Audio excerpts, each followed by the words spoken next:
spotted. Oh! Is that really the... anyway, no, we did actually watch Trainspotting, and this is our thoughts on that movie. What a terrible way to open this review, my god. Out of all of the meme options we could have gone with, that's what we went with. We discussed us at all times. So Trainspotting is the cult classic by Danny Boyle. Oh, you gotta emphasize the fact it's a cult classic. It came out back in 1996, which was the year that we were born, so we kind of missed seeing it up until now, and I'm kind of okay with the fact that this is the first time we've watched it, because we've got enough kind of film understanding to kind of have a bit more of a rational outlook on the movie. So basically it's about a group of friends who are all in the drug scene, specifically heroin, in that time, and it's basically following their kind of lives, I guess. It's kind of, I don't know, it's kind of got like a Pulp Fiction vibe, but at the same time it's definitely it's its own animal, I guess. And this film is completely insane, and it's one of those movies that's just a great example of like late 90s creativity. 100%, yeah, and it's like a really great ride, I suppose. I boarded this train.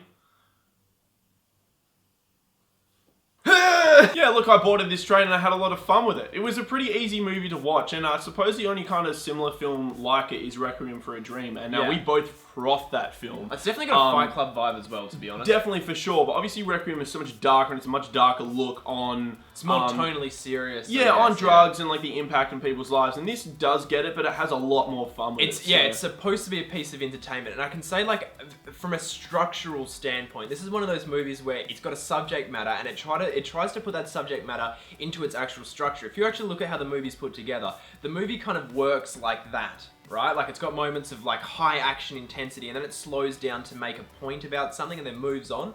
And I think in that way it's really, really smart, because it feels like another drug hit. It's like another shot of heroin every time one of those high, like, I don't know, frenetic sequences comes along. I think that's a really, really cool idea. Plus, also structurally as well, I kind of, when I was watching, I was like, this is the type of film that obviously you're watching a drug addict, he's going to give it all up, and then what's he going to do? He's going to go back into it once more. And I kind of found that the way that Danny Boyle had like structured the whole film, the way it was written was, it was neat, it was nice, because it kind of left a few surprises here and there. Yeah. And obviously things get quite confronting at times, which is great. And then you've got great like after scenes, for example, when they all go out one night and they all have separate things that happen to them, and they meet up at the train spot. Like that was sweet. I really enjoyed that. It's got a really good sense of, like, as you were saying, with like knowing that Renton's going to get back into the drug scene. It's like this great sense of like, I don't know, you know when you're sitting there, it's like, it's not like tension, but it's like, you're waiting for something to happen. You like know what's going to happen. You want to see how it gets there. And this film does that the whole way along again, which I think is really excellent.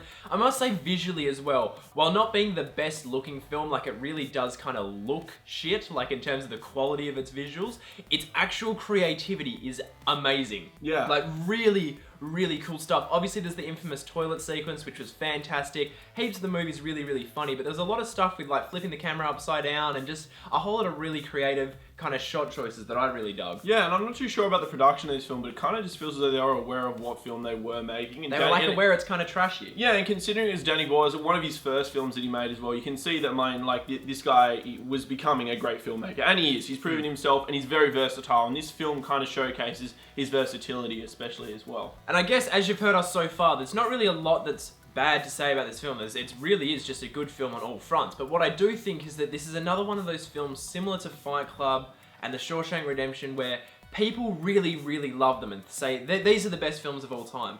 Whereas I think it comes from a point of not necessarily probably having seen enough to put it in that category. Yes, it's a great movie. It's one of the most entertaining movies I've ever seen. But it's not necessarily at the same level as like the real all-time greats. It's definitely good, but same as Fight Club, it's kind of because it's about ideas that are like, you know, the choose life, all that type of thing, and people catch onto those monologues because they seem so profound. But it's at the same time, it's just not that... It's self-inclusive. It doesn't kind of like expand itself beyond kind of its own world that it creates. Yeah. But it does say a lot about our own world and its world it does get, but like it just doesn't kind of achieve the next step. It's just not that true type of great film. It's one of those movies that everyone's going to remember and everyone's always going to talk about, and for many, many years to come, people are going to watch it, and I think they should.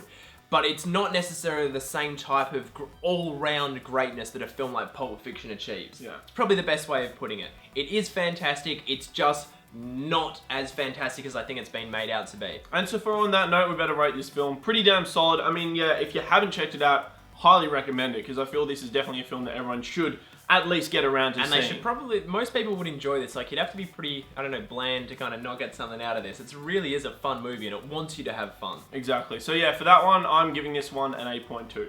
I'm going to go an 8.4 actually, because I was just thinking, as I was talking about the structural thing, I was like, no, that is actually really, really impressive filmmaking. So, you know, it gets an extra 0.2 for that. So, that was our review of the original Trainspotting. Our review of the sequel will be up on Wednesday the 15th, I believe.